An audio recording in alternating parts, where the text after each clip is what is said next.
Integration by substitution जो हम लोग पढ़ रहे हैं, इसके अंदर मैं एक और फॉर्म लेता हूँ जहाँ पे हमारे पास साइन की कोई पावर आए या कॉस की कुछ पावर हो या साइन की एक पावर वाली टर्म के साथ कॉस की डिफरेंट पावर वाली टर्म हो।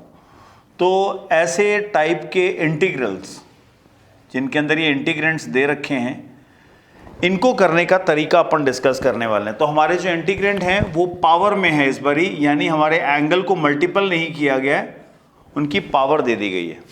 तो आपको ध्यान रखना है पावर यानी मैं अभी इंडेक्स बोल रहा हूं इसको। इंडेक्स जो है वो दो तरीके का रहेगा, ऑड इंडेक्स या इवन इंडेक्स। तो आपको ध्यान रखना है ऑड को आप हमेशा ब्रेक करोगे इवन प्लस 1,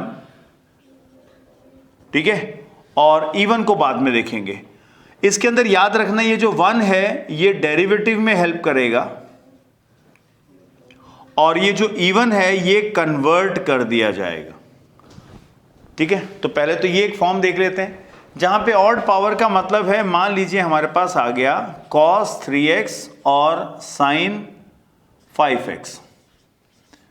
अब मान लीजिए क्वेश्चन है तो हमारे पास अच्छा दोनों इवन की जगह एक इवन और एक ऑड भी हो सकता है। तो आपको हर केस में सबसे पहले प्रायोरिटी बेसिस पे ऑड को ही पकड़ना है। ऑड हमारे पास यहाँ cos दे रखा है, तो आप लोग करोगे क्या, cos को ब्रेक करना है। तो cos को मैं यहाँ लिख सकता हूँ cos स्क्वायर x और cos पावर 1x। तो आप देखोगे इस 3 को मैंने दो पार्ट्स में ब्रेक कर दिया, पावर 2 एंड पावर 1। 1 पावर को लिखने की आवश्यकता नहीं है और जो पीछे था साइन स्क्वायर x वो रहने दो। अब आपको क्या बोला था, जो इवन है वो कन्वर्ट होगा, यानी इसको कन्वर्ट कर लो। तो ये हो जाएगा 1 माइनस साइन स्क्वायर x, ये साइन स्क्वायर x इसके साथ रहने दो, और ये जो ऑड पावर यानी कि जो प्लस में 1 बच गया था ये हमें डेरिवेटिव में हेल्प करेगा, यानी ये डेरिवेटिव की हेल्प करेगा। भाई इसको मैं cos x और dx रहने देता हूं, पीछे इसको dx लिख देते हैं अपन। तो जैसे मैंने आपको बोला ये डेरिवेटिव, तो अब याद करो किसका डेरिवेटिव है, ये है साइन का, है ना। तो हम लोग क्या करने वाले हैं, हम लोग साइन x की टर्म को सब्स्टिट्यूट करेंगे। लेट इसका डेरिवेटिव हो जाएगा cos x dx बन गया dt और हमारा इंटीग्रल आसान हो जाएगा 1 माइनस टी स्क्वायर साथ में टी स्क्वायर और आ गया dt। टर्म क्या बन गई, अंदर भेज दो, ये हो जाएगा टी स्क्वायर एंड टी की पावर 4 dt, ठीक है। और इसका इंटीग्रेशन करोगे ये हो जाएगा टी क्यूब बाई 3 क्योंकि अलजेब्रा है, और टी की पावर 5/5 प्लस c।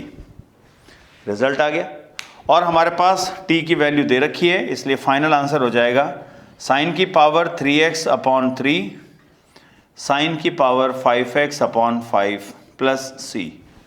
तो this is how we integrate जहां पे पावर होती है ऑड। क्लियर। और अगर इवन पावर है तो सिर्फ मात्र दो फॉर्मूले लिखने हैं। एक याद रखना, साइन स्क्वायर यानी अगर साइन में इवन पावर आती है लाइक 2, 4, 6 कुछ भी हो, वो स्क्वायर में कन्वर्ट हो जाएगी, जो होगा 1 minus cos 2x divide by 2। और अगर वो कॉस स्क्वायर x है तो 1 प्लस कॉस 2x/2। बस इन दो फॉर्मूलों का ही प्रयोग करना है, कुछ भी पावर हो। जैसे आप लोग को लगता है ये आया तो मैं कर लूंगा, मैं मान लो यहां पे एक क्वेश्चन लेता हूं cos की पावर 4x dx। तो हमको इवन पावर को ब्रेक करने का यही एक तरीका है। तो मैं सबसे पहले क्या करने वाला हूं, ध्यान से देखो, ये हो जाएगा cos स्क्वायर x का होल स्क्वायर। तो मैंने आपको बोला था कैसी भी इवन पावर हो उसमें स्क्वायर जरूर आएगा। तो ऐसे में हम लोग सबसे पहले cos स्क्वायर ये वाला फॉर्मूला लगा देंगे, ये हो जाएगा 1 plus cos 2x divide by 2 का होल स्क्वायर हो गया। अब इससे हमारे पास सबसे पहले 1/4 मैं बाहर ले जा रहा हूं, मेरे पास बच गया 1 प्लस 2 cos 2x और cos स्क्वायर 2x। अब वापस हमारे पास एक इवन पावर आ रही है। जब तक इवन पावर खत्म ना हो जाए, ऑड पावर खत्म ना हो जाए, तब तक आप उसका इंटीग्रेशन करते रहें, उसका सिंप्लीफिकेशन करते रहें, क्योंकि सिंप्लीफाई हो गया फिर इंटीग्रेट हो जाएगा। तो मैं यहां cos स्क्वायर, फिर से ये देखो ये एंगल x को डबल कर देता है ना। तो 2x का बन जाएगा 4x।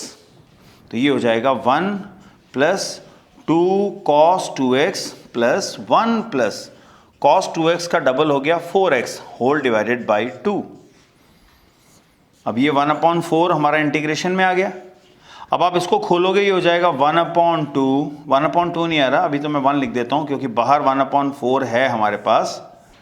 यहाँ आ गया 1, ये है 2 cos 2x, ये है 1/2, ये है cos 4x अपॉन 2।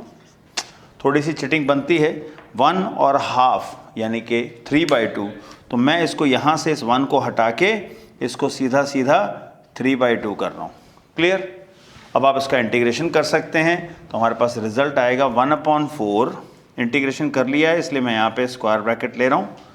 यहाँ है 2, leave the 2 as it is.